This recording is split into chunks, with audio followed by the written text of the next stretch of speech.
and this is me kissing his ass, but that ass deserves to be kissed.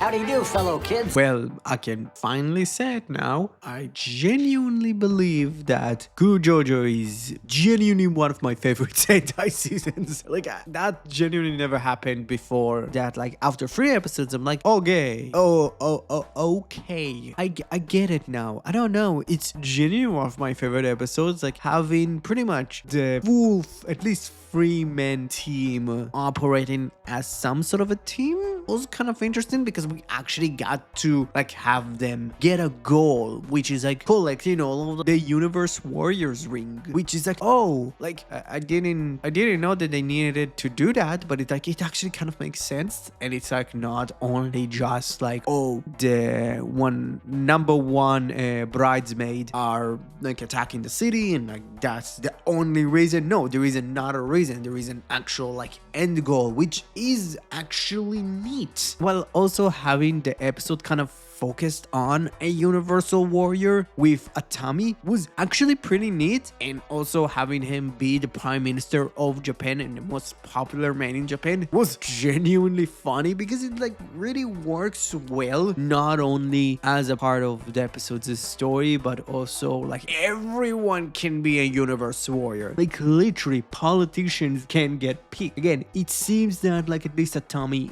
it still goes with like my theory that like, okay, that like the Tegasol chooses the Universe Warriors still if they're good enough. And it seems that, okay, like Atami's how much he's a politician and he would, I would not say rig things, but he would actually like tries to butter up people to make them vote for him. But he still seems to be like a good person, like in some sort of nature. And it is really interesting, to be honest. And having him be Don Momotaro kind of made sense. It's like Don Momotaro is so persistent, but he's an asshole. He's like, yeah, I'm not a good person. I would kind of be very mean to you. I would be slightly condescending because I believe you can do better. Atami's like, no, it's fine, buddy. Like, I genuinely loved it. And like having this correlates with the monster of the week, which I still love the gimmick of like, oh, like the monsters pretty much hear somebody's wish, be number one at something, and they just take over them. It's genuinely cool. The idea is like, oh, like the monster of the week could be humans that pretty much are not a part of the fight and are not chosen to be a part of the fight is really cool. And having like the monster is like, okay, let's fucking like, you want to prove me what is really being like popular? Who would cast a vote? And it is funny, like he's brainwashing people and pretty much like the competition is pretty much in between like Tano,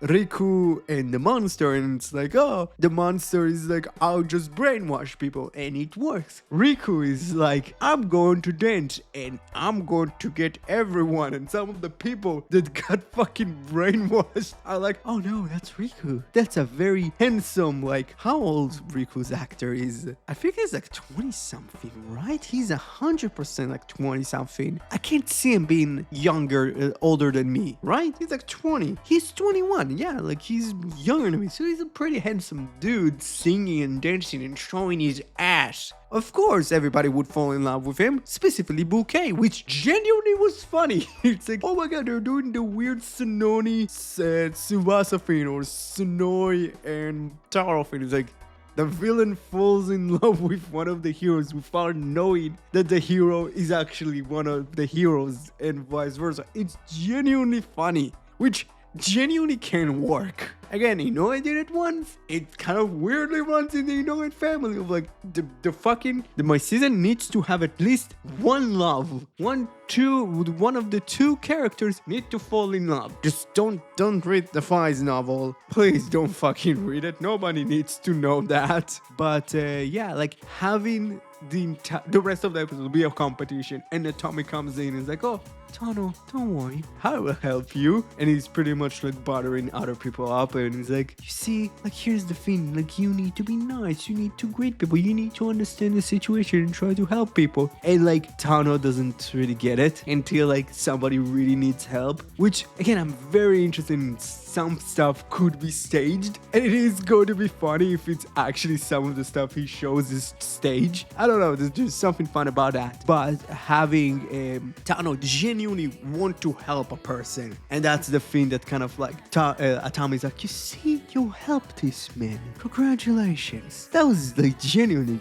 great. Like I loved it. And like the entire point is like, okay, here comes the voting, and it's like people's like, oh, and then it's like, Atami won. Like there is something so weirdly like evil about it, like the way that he was shot, the way that he kind of talked. But it's like, yeah, like I butter people up, I'm a politician. It's not like he rigged the votes, he genuinely won.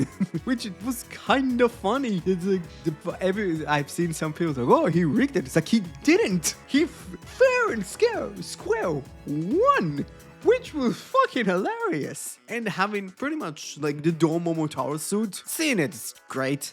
It was so like, I still remember seeing it for the first time like in scans and some like screenshots in Zenkaiger, but seeing it again, it's just like, nah, I actually genuinely feel nostalgic for it. Like I don't know why, like I didn't feel with Kuogata Order, but I feel it with Dawn Brothers, which kind of makes sense. At least I think so. And having him pretty much like fight, like have pretty much like a fight once more, kind of like splintered around, was fucking interesting, because like Momotaro, Atami, and Tano were fighting while like Ryugi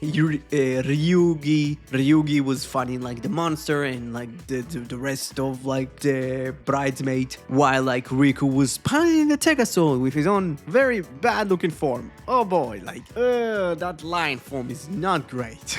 To be honest, I'm sorry, I'm going to talk about all of the forms when we actually get to see all of them. I think that could be kind of an interesting kind of like comparison of everything. But yeah, like that fight was fun, and like he gets to use Atami gets to use a Jetman ring, which that makes sense. That made perfect sense, because like it's an annoying thing. And like, I didn't talk about that, but like having Atami pull up like origami, is like, here you go, my companions, help me fight, and having pretty much like the origami just kind of fly around and help him to fight some of the bridesmaids was genuinely funny. It's like, oh my god, Dumb Brother reference, and Ultraman Tiger reference, because for fuck's sake, like he's Happy Sunshine, he's the Body Go. That was like, yeah, the Body Go feed. It's like, they get it. Like, I don't know, genuinely that entire fight was fucking great. And having like the fight, and it's like, okay, we got to get the big like, oh, Gozyuger wins, and it's like, no,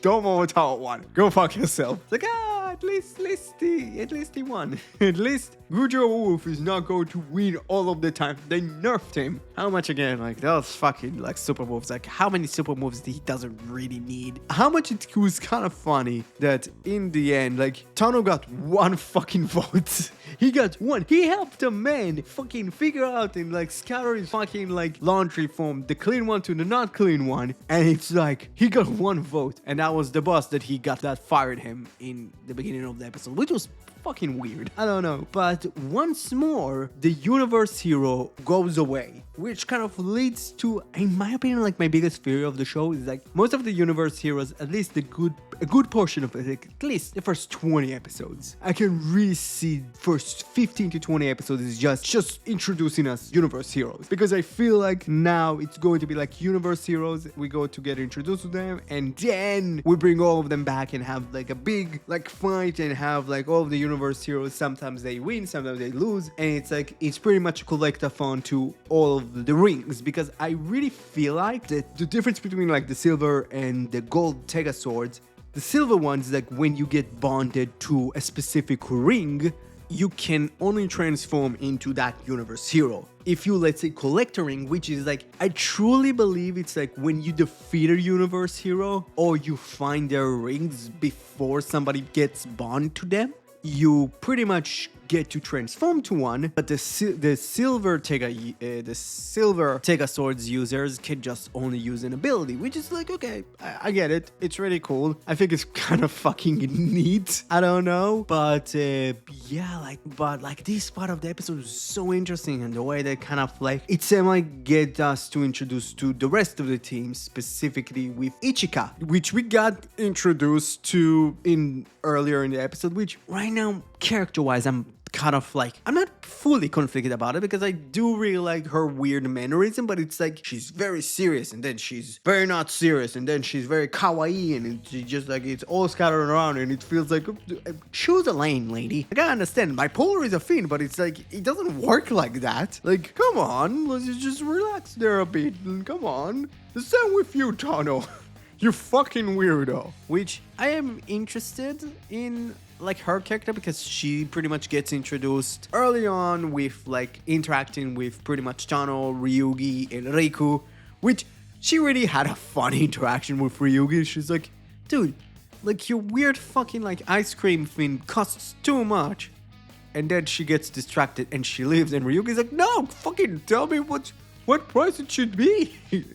It would have been fun. It could be funny, and I clearly probably would see it coming.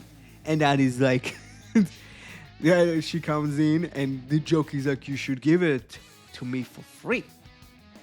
And she just leaves. Like, that could be like the running joke of the season. Is like, he tries to fucking stranglehold like the actual, like, how much it should cost. And he's like, I'm not telling you. Or like a monster attack. That could be funny. Fucking, you know, I do that. But having her be the right-hand woman of Itami could be interesting. I am very interested in how the fuck you like, oh, she's a private eye detective. She's a premium one. It's like, bro, she fucking like needed to quit, or she was like pretty much like was booed out of police academy. It's like, you didn't do your research there, son.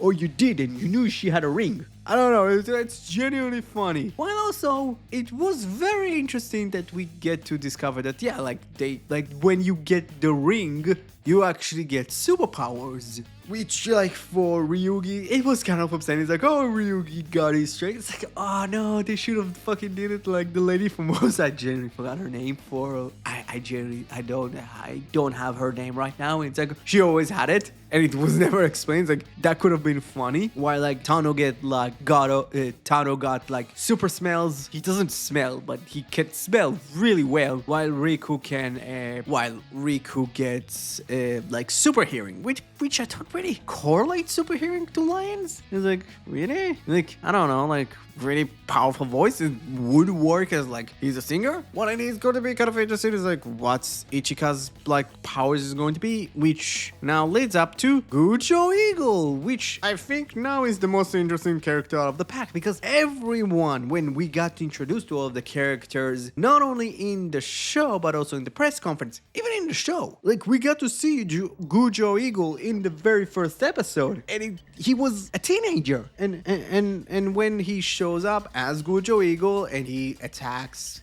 beats of like Momotaro and Atami and Tano, and he leaves, and then he comes back and he de-transforms and he's an old man, which could be a part of his power sets, because like I don't know, like does Eagle fucking can somehow reverse the aging? Maybe.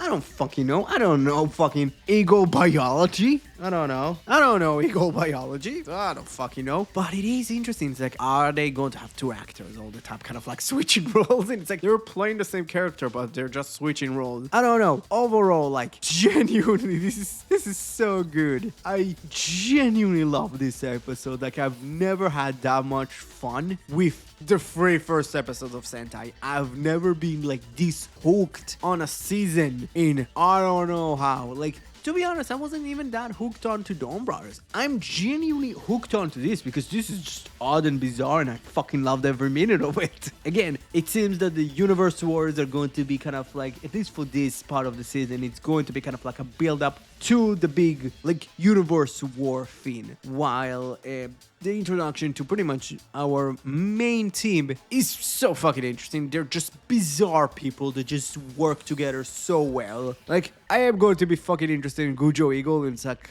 is his power just kind of like turning from a teenager to an adult? Because I think like it's like an adult to a teenager. Like I think like his main like body is the adult. He's like the 80-something-year-old man, and he can transform into a teenager. Like this is going to be so fucking interesting. I'm genuinely interested in it. So between like this and fucking Atami being a really interesting and really fun character, because how much he genuinely looks so different from like his time in Ultraman Taiga, which is so odd. It could be like the haircut, could be that Ultraman Taiga is slowly creeping to its like 10-year anniversary, because it's already like six years old, because it came out in like 2019. So yeah, like I genuinely enjoyed this episode. I think most of the Dawn Brothers references were great. The Ultraman Taiga reference was great. The fight scenes were great. We got to see all red, and it's like, oh, it's all red with like Gojo Lions' kind of chest piece, and it fucking worked. I fucking loved it. So yeah, like genuinely enjoyed this episode. This one is my favorite. This one gets an S+. So, what you thought about Gozyuger episode number 3? Comment below, let me know.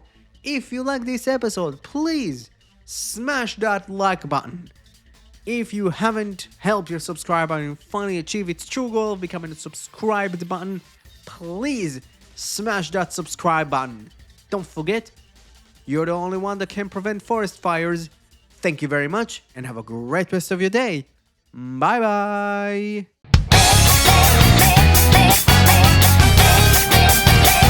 It's burning.